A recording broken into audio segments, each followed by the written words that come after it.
Saudara-saudara, pertemuan kali ini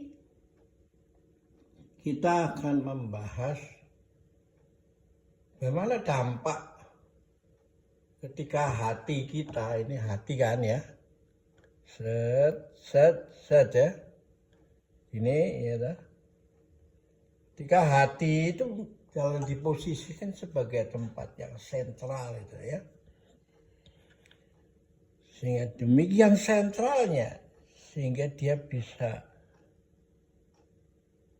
membedakan kalau orang yang nggak punya hati itu dari besar yang sebelah kiri itu dan menjadi anjing gitu, dan lalu dari Tuhan Tien, meskipun you belajar sampai habis-habisan, usaha sampai habis-habisan, akhirnya yang menentukan tetap Tuhan kan, Tien kan. Kalau you nggak mau belajar, you jadi hantu. Nah, ini menarik. Ini ada angka keramat atau terkenal yang disampaikan oleh orang Konfusius ya. Seorang murid Konfusius yang paling top ini, paling disayang dan pintar gitu. Rankingnya paling utama lah. Dan sudah lulus kan. Itu satu hari menyaksikan orang yang belanja tekstil itu di sebuah toko ya. Dia perhatikan pemilik toko itu sedang debat keras sama pembelinya itu, karena dia membeli barang yang harganya 8 yuan sebanyak 3 meter, disuruh bayar 24 ya toh, 24 yuan toh. Tapi si pembeli ini kekeh nggak mau, karena menurut dia, berdasarkan kepercayaan dia, itu 8 kali 3 itu 23 itu. Wah, gimana? Yang satu kon menghitung berdasarkan 8 kali 3 itu 24, sedangkan yang satu itu percaya. Ya, beriman pada 23 itu. Nah, siapa melihat itu ya, sebagai orang yang tahu, muridnya Konfusiusnya nggak bisa diam aja kan, dia datengin. Dia bilang ya sama pembelinya, dibujuk toh, itu memang ya seharusnya you bayar 24. Mana bisa, saya percaya 8 kali 3 23. Enggak. Nah, lalu percekcokan itu berubah daripada si muridnya Konfusius itu dengan si pembeli itu. Nah, karena tidak ketemu, lalu mereka tidak ada, tetap masing-masing kekeh. Dia mengatakan, udahlah kita cari juri yang terkenal pinter dan netral kan, yaitu Konfusius itu. Saya punya guru, ya tak? Sudah terkenal kan, orang baik kan, orang bijak kan? Nah, sekarang taruhannya apa? Kalau dia bilang begini, kalau yang benar itu 23, maka si murid Konfusius itu bersedia melemparkan dia punya, menjatuhkan topi kebesaran sebagai orang terpelajar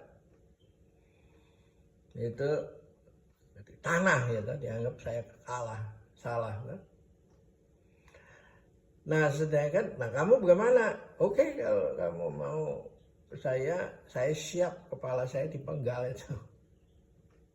Nah, oke lah, mereka berdua lalu sampai ketemu Konfusius dah. Dan ketika Konfusius tahu, mengatakan bahwa ya 8 kali 3 adalah 23. Waduh, siapa si murid kesayangannya itu orang yang paling pintar itu geblak itu. Waduh, guru ini gimana? 8 kali 3 bisa 12 jawaban guru ini gimana?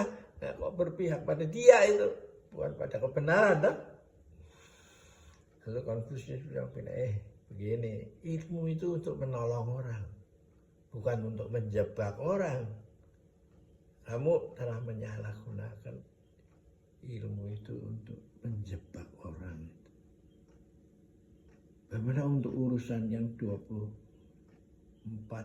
yuan aja, you rela melihat orang yang kepalanya dipotong itu, potong sendiri, kan kamu kan gak bener tuh. Si murid Konfusius terperangah itu, dan lalu dia pergi ngeloyor itu, bener. Ya kan? Jadi inti dari masalah ini bagaimana? Bahwa wisdom itu di atas logika itu, ya. Artificial intelligence itu dibandingkan dengan wisdom itu nggak ada apa-apanya. Kalau dibiarkan terus-menerus, disorain, ditepukin, nanti kejadian Konfusius ini persis akan terulang lagi di zaman modern ini.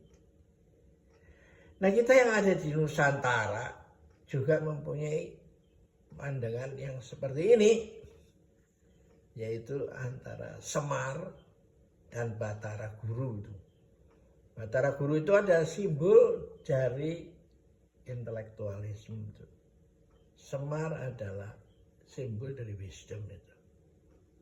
Nah, menarik sekali dalam budaya Nusantara ini, Semar ini adalah kakak daripada Batara Guru. Nama sebenarnya Batara Ismoyo itu, gitu. Nah, karena itu Semar itu kalau ngomong sama seluruh dewa, dia menggunakan bahasa Jawa harian itu, ngoko namanya, gitu. Sedangkan semua dewa-dewa itu kalau ngomong sama Batara Guru itu semua pakai bahasa Jawa yang untuk orang-orang tinggi, ningrat itu. Nah, ini menarik, ya toh. Anda harus pelajarin ini semua. Kalau semua tidak mempelajari ini, ya bagaimana itu semua, ya toh. Nanti dunia ini akan menjadi kering kerontang, ya toh. Hanya isinya kalkulator, ya toh, komputer doang, ya toh.